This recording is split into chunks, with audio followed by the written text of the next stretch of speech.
उत्तर प्रदेश के छोटे से गांव सूरजपुर में एक गरीब किसान रहता था जिसका नाम गोपाल था।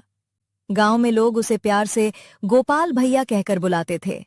उसके पास केवल 2 बीघा जमीन थी। वही जमीन उसकी पहचान थी, वही उसके परिवार की रोटी थी और वही उसके सपनों की आखिरी उम्मीद। सुबह की पहली किरण गांव की कच्ची गलियों पर पड़ रही थी।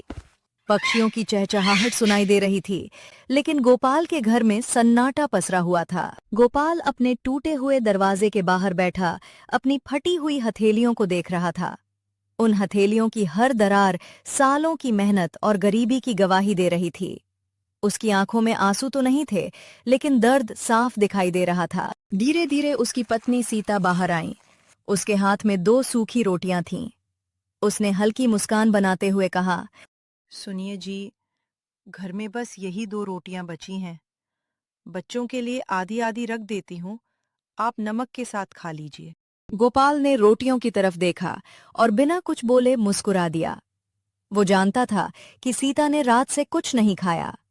उसने रोटी वापस उसकी ओर बढ़ाते हुए कहा, पहले तुम खा लो सीता, मैं खेत से लौटकर खा लूंगा।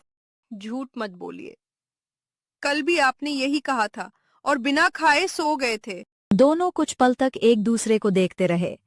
उनकी खामोशी ही उनकी गरीबी की सबसे बड़ी कहानी थी। इतने में उनका 10 साल का बेटा चिंटू अपने स्कूल से आया। उसकी कमीज जगह जगह से फटी हुई थी। वो डरते डरते बोला, बाबा, मास्टर जी ने कहा है कि आज फीस नहीं दी तो कल से स्कूल मत आना। क्या मैं पढ़ाई छोड़ दूं? ये सुनते ही गोपाल का दिल जैसे टूट गया। वो बेटे के पास गया, उसके सिर पर हाथ फेरा और कांपती आवाज में बोला, नहीं बेटा, तू पढ़ेगा।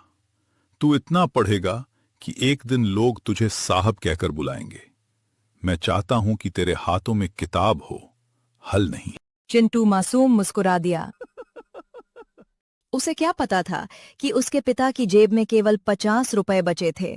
गोपाल खेत की ओर चल पड़ा।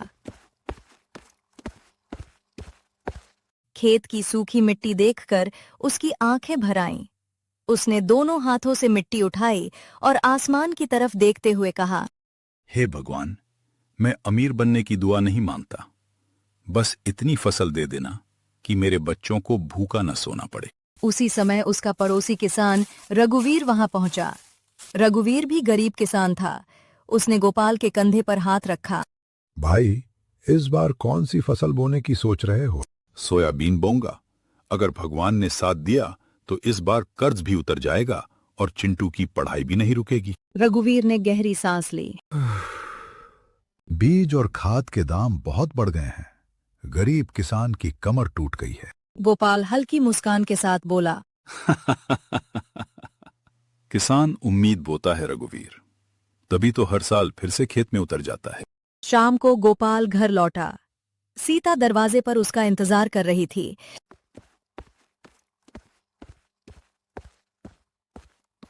बीज खरीदने के पैसे कहाँ से आएंगे? गोपाल कुछ पल चुप रहा, फिर धीरे से बोला, गांव के सेठ महावीर सिंह के पास जाऊंगा, शायद उधार मिल जाए। सीता का चेहरा उतर गया। नहीं, उनके पास मत जाइए।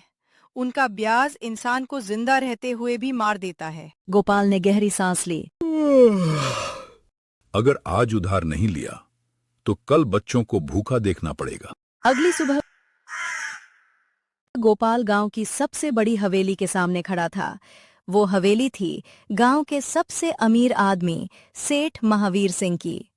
बड़ा दरवाजा, महंगी गाड़ी, 4 नौकर और चेहरे पर घमंड। सेठ बाहर आया। उसने गोपाल को देखकर तिरस्कार से कहा, अरे गोपाल, फिर पैसे चाहिए? तुम गरीब लोग भी अजीब होते हो, कमाते कम हो, मांगते ज्यादा हो। गोपाल ने दोनों हाथ जोड़ दिए। सेठ जी, खेती के लिए 50,000 रुपए चाहिए। फसल होते ही एक एक पैसा लौटा दूंगा। अगर फसल ही नहीं हुई तो? गोपाल चुप रहा। सेठ ने कागज निकालकर कहा, हर महीने ब्याज लगेगा। अगर समय पर पैसे नहीं दिए तो तुम्हारी 2 बीघा जमीन मेरी। गोपाल की आंखों में आंसू आ गए। उसे अपनी जमीन से ज्यादा अपने बच्चों का भविष्य दिखाई दे रहा था। उसने कांपते हाथों से अंगूठा लगा दिया। सेठ के चेहरे पर मुस्कान आ गई। अब मेहनत कर और मेरा पैसा समय पर चुका देना। कुछ दिनों बाद गोपाल ने बीज बो दिए। सुबह से शाम तक वो बिना रुके खेत में मेहनत करता।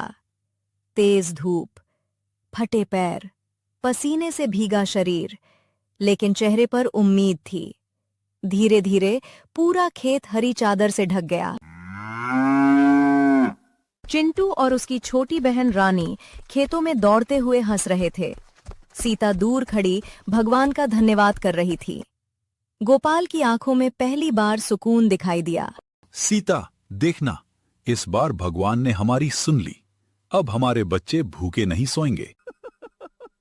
लेकिन उसकी मुस्कान कुछ ही दिनों की मेहमान थी। एक शाम अचानक आसमान का रंग बदलने लगा। काले बादल पूरे गांव पर छा गए। तेज हवाएं चलने लगीं। पेड़ जोर जोर से झूमने लगे।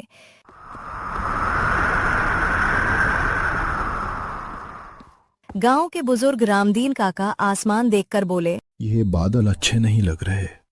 भगवान सबकी फसल बचाए। गोपाल का दिल घबराने लगा। उसने दोनों हाथ जोड़ लिए। हे भगवान, मेरी गरीबी और मत बढ़ाना। इस बार मेरी मेहनत मत छीनना। तभी पहली बारिश की बूंद गिरी, फिर दूसरी, और देखते ही देखते मूसलाधार बारिश शुरू हो गई। कुछ ही मिनटों में बारिश ओलों में बदल गई।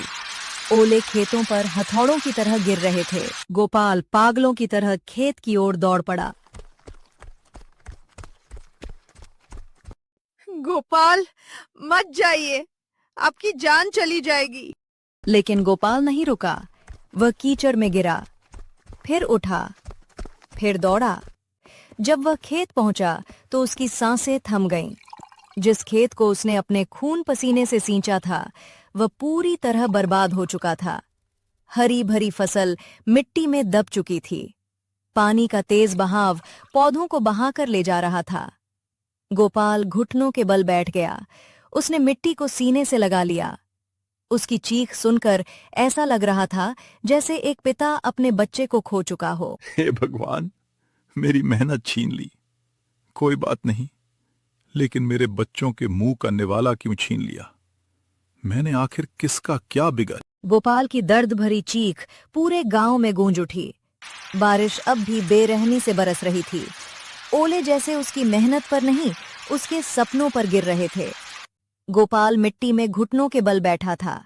उसकी हथेलियां कीचड़ से सनी थीं। वो बार बार टूटे हुए पौधों को उठाने की कोशिश करता, लेकिन वे उसके हाथों में बिखर जाते।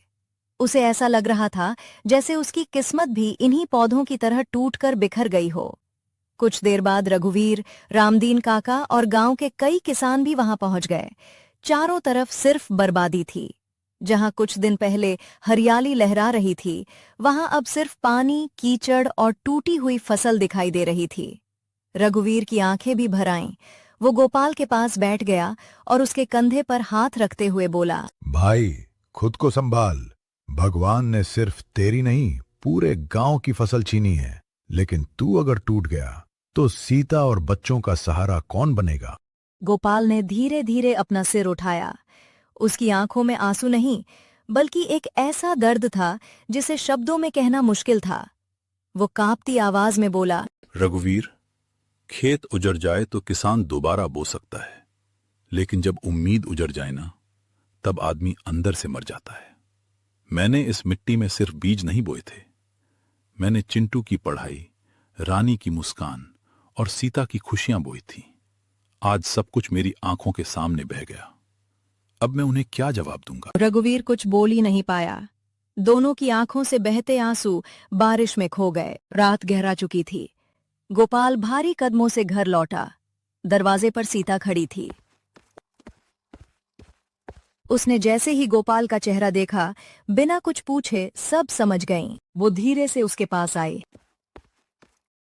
क्या सब खत्म हो गया? गोपाल ने कोई जवाब नहीं दिया, बस चुपचाप सिर झुका लिया। सीता की आंखों से आंसू बह निकले। बाबा, आप रो रहे हैं? गोपाल ने तुरंत आंसू पोंछ लिए। उसने मुस्कुराने की कोशिश की। नहीं बेटा, बारिश का पानी आंखों में चला गया था। चिंटू कुछ पल उन्हें देखता रहा। बाबा, अगर मेरी पढ़ाई में इतना पैसा लगता है तो मैं स्कूल नहीं जाऊंगा। मैं भी आपके साथ खेत में काम करूंगा। आप अकेले क्यों मेहनत करेंगे? ये शब्द सुनकर गोपाल का दिल जैसे टुकड़ों में बिखर गया। ऐसी बात कभी मत कहना बेटा। मैंने सारी जिंदगी गरीबी देखी है ताकि तुम्हें ये दिन न देखना पड़े। मैं भूखा रह लूंगा, मजदूरी कर लूंगा, रात रात भर काम करूंगा, लेकिन तेरे हाथों से किताब कभी नहीं छीनने दूंगा। मैं चाहता हूं कि एक दिन लोग तुझे इज्जत से सलाम करें। कोई तुझे मेरी तरह मजबूर किसान कहकर दया न करे। अगर तू पढ़ाई छोड़ देगा तो मेरी सारी मेहनत हार जाएगी। हे भगवान, अगर परीक्षा ही लेनी थी तो हमारी रोटी ले लेते, लेकिन बच्चों के सपने क्यों छीन लिए? अगली सुबह सूरज निकला जरूर था, लेकिन गोपाल के जीवन में अंधेरा और गहरा हो चुका था। वो खेत की ओर जाने ही वाला था कि दूर से धूल उड़ती दिखाई दी। कुछ ही क्षणों में गांव की गली में एक चमचमाती गाड़ी आकर रुकी। गाड़ी से उतरा सेठ महावीर सिंह। उसके साथ 2 हट्टे-कट्टे आदमी भी थे। गांव के लोग अपने अपने घरों से बाहर निकल आए। हर किसी के चेहरे पर चिंता थी। सेठ ने ऊंची आवाज में कहा, अरे गोपाल, सुना है भगवान ने तेरी पूरी फसल ले ली। बड़ा भरोसा था ना अपनी मेहनत पर। अब बता, मेरा पैसा कब देगा? गोपाल ने हाथ जोड़ लिए। सेठ जी, इस बार सब बर्बाद हो गया। बस थोड़ा समय दे दीजिए। अगली फसल होते ही आपका 1-1 रुपया चुका दूंगा। समय? ब्याज समय नहीं देखता। मैंने दया नहीं, कर्ज दिया था। आज पैसा दे, नहीं तो कागज के हिसाब से तेरी जमीन मेरी होगी। गांव में सन्नाटा छा गया। सीता दौड़कर आई और सेठ के पैरों में गिर पड़ी। सेठ जी, भगवान के लिए थोड़ा रहम कर दीजिए। यही जमीन हमारे बच्चों का सहारा है, इसे मत छीनिए। हम मेहनत करके आपका कर्ज चुका देंगे। गरीबों की आंखों के आंसू देखकर अगर मैं पिघलने लगूं तो सेठ नहीं रहूंगा। 3 दिन, सिर्फ 3 दिन, या तो पूरा पैसा या जमीन के कागज मेरे नाम। इतना कहकर वो मुड़ गया। गाड़ी धीरे धीरे गांव से बाहर निकल गई, लेकिन उसके शब्द गोपाल के कानों में हथौड़े की तरह गूंजते रहे। गोपाल वहीं खड़ा रह गया। उसके सामने उसकी जमीन थी, पीछे उसका परिवार और बीच में ऐसा कर्ज जिसने उसकी सांसें तक गिरवी रख दी थीं।